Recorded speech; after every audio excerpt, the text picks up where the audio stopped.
বিসমিল্লাহির রহমানির রহিম। আলহামদুলিল্লাহ, আমরা দীর্ঘদিন প্রচেষ্টার পরে ডায়াবেটিসের একটা মহা ঔষধের আবিষ্কার করতে পেরেছি, যা রাসূল সাল্লাল্লাহু আলাইহি সাল্লামের চিকিৎসা বিধান অনুযায়ী তৈরি করা।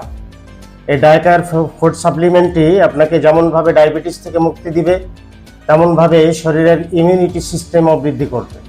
আর যাদের ডায়াবেটিস এখনো হয় নাই, তিনারা যদি এটা সেবন করেন, তাহলে তিনারাও ডায়াবেটিস থেকে মুক্ত থাকতে পারবেন। এই ডায়াবেটিসের চিকিৎসাটা তৈরি করা হয়েছে আল্লাহ পাকের দেওয়া বিভিন্ন নিয়ামত, বেশ কয়েকটি উপাদান থেকে।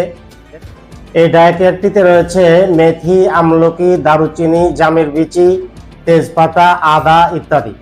যা মেথির ব্যাপারে আমাদের জানা, রাসূল সাল্লাল্লাহু আলাইহি সাল্লাম বলেছেন, মেথির গুণাগুণ সম্পর্কে যদি মানুষ জানতো, তাহলে স্বর্ণ না কিনে মেথি কিনে তা সেবন করত। দারুচিনি, যার মধ্যে রয়েছে অ্যান্টিঅক্সিডেন্ট, যেটা আমাদের জন্য ডায়াবেটিস এবং প্রেশারের যথেষ্ট কাজ করে।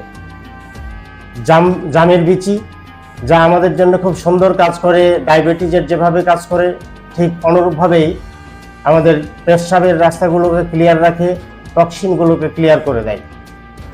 এইভাবে আমাদের এখান থেকে যে লাভগুলো পাওয়া যায়, সেটি হচ্ছে 100% রিস্ক মুক্ত, যাতে কোনো সাইড ইফেক্ট নাই। আমরা এখান থেকে গ্রহণ করলে যেমনভাবে আল্লাহ পাকের দেয়া নিয়ামতগুলো ন্যাচারালভাবে গ্রহণ করতে পারবো, তেমনভাবে এখান থেকে উপকৃত হতে পারবো। এই যে আমার সামনে রয়েছে ডায়াকেয়ার ফুড সাপ্লিমেন্টটি। এই ফুড সাপ্লিমেন্টটি যদি আপনি দেখেন, যা স্বাদেও খুব খারাপ নয়, এবং এটা খেয়ে আপনি বিশেষভাবে উপকৃত হতে পারবেন।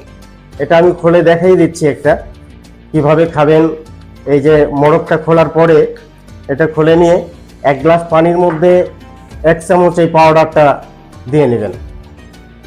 1 চামচ পাউডার দিয়ে এটাকে গোলায় নেবেন।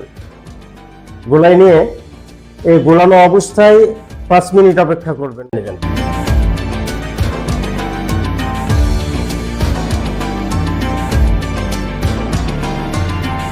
আলহামদুলিল্লাহ, এটা এভাবে প্রতিদিন সকালবেলা খালি পেটে একবার, আর সন্ধ্যাবেলা খাবারের পরে একবার, এইভাবে যদি আপনি খেয়ে নিতে পারেন, তাহলে অল্প কিছুদিনের মধ্যেই দেখবেন আপনার ইনসুলিন নেওয়ারও কোনো প্রয়োজন করবে না ইনশাআল্লাহ। আল্লাহ পাক আমাদেরকে সুস্থ থাকার তৌফিক দিন। আপনারা আল্লাহ পাকের দেয়া নিয়ামতের মাধ্যমে মুক্তি লাভ করুন এবং আল্লাহ পাকের নৈকট্য লাভ করুন। আমিন। সকলের জন্য শুভ কামনা করে শেষ করি। আলহামদুলিল্লাহ।